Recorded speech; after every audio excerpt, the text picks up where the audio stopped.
दिल्ली में जंतर मंतर में जो छात्र छात्राओं का प्रोटेस्ट चालू होकर के पार्लियामेंट तक पहुंच गया। कल आप सबने सुनी है न्यूज़, यही चल रहा था पूरी न्यूज़ में। कई लोगों ने पूछा मेरे क्या विचार है? हालाँकि मैं पहले भी बोल चुका हूँ। लेकिन एज़ अ टीचर मतलब बहुत बच्चों को अब मैं पढ़ा रहा हूँ, लाखों बच्चे हैं, अलग-अलग ऑनलाइन, ऑफलाइन मिला करके और मैं खुद एक छात्र हूँ और छात्र रहा भी था और किनका? शिक्षक मेरा कौन? डॉक्टर कलाम। तो इसलिए शिक्षा और युवा के बारे में कुछ विचार है। मैं आपको बताता हूँ जल्दी-जल्दी।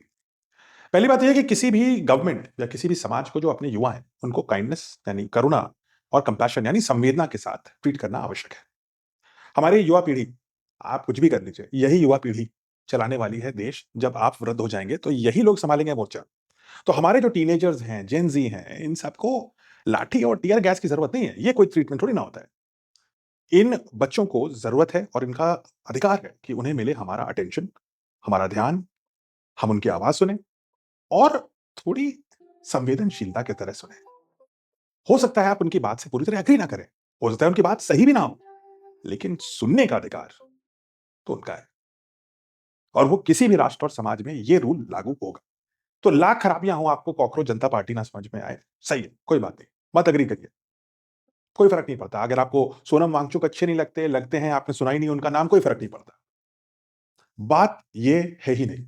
बात इस बात की है कि हमें चाहिए बेहतर क्लासरूम। कोई डिनाई नहीं कर सकता कि गाँव से लेकर के शहर तक हमें अच्छे क्लासरूम्स चाहिए स्कूल में, जिसमें मॉडर्न चीज़ों से पढ़ाई हो सके, जैसा हमारे आस-पास के देशों में हो रही है, चाइना में हो रही है।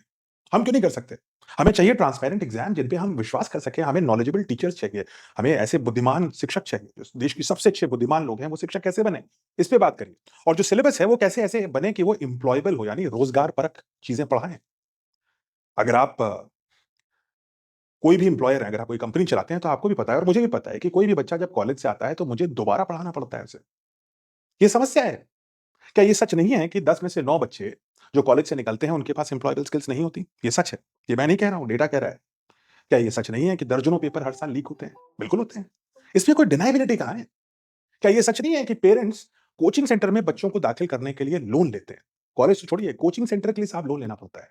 और क्या ये भी सच नहीं है, डेटा दिखाता है कि इवन देश के सबसे अच्छे जो इंस्टीट्यूशंस हैं, आईआईटीज़ या आईआईएम्स, वो भी दुनिया की टॉप रैंकिंग, टॉप 100 में, टॉप 100 कॉलेजेस में है ही नहीं। और हम टैक्स पेयर से पैसे लेते हैं, बोलते हैं कि हम अच्छा इंस्टीट्यूट बनाएँगे। दशकों से लेते आ रहे हैं, लेकिन ये अच्छा इंस्टीट्यूट टॉप 100 में नहीं पहुँच पा रहा दुनिया में और चाइना पहुँच गया। कैसे पहुँच गया? हम क्यों नहीं है? सवाल ये पूछने की बात है। और डिज़र्व करते हैं हम।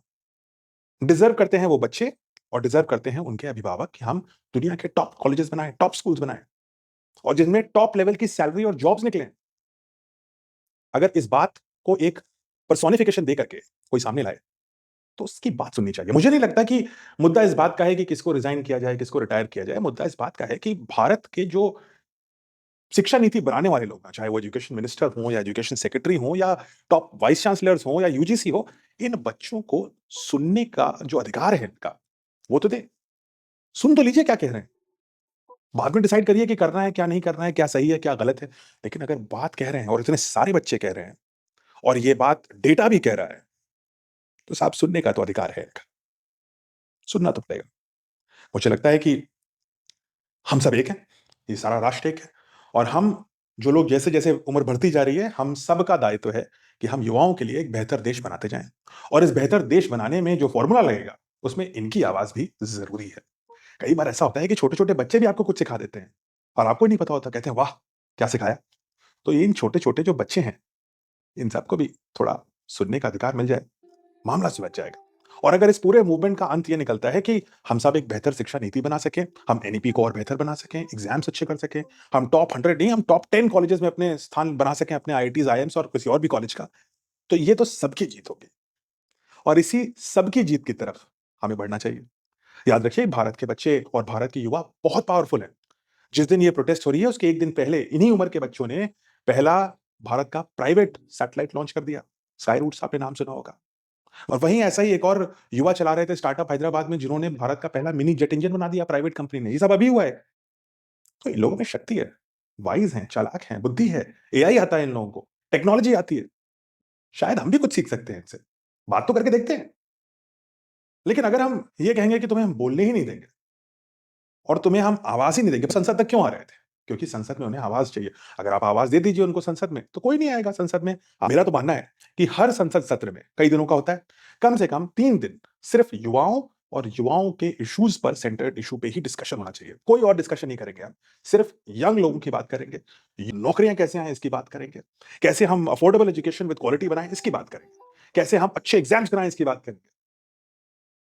एक सत्र में कई हफ्ते चलता है, 3 दिन दे दीजिए और उस सत्र में जो ऊपर गलियारों में बैठते हैं, वो सब बच्चे होने चाहिए हमारे, यही सब युवा होने चाहिए।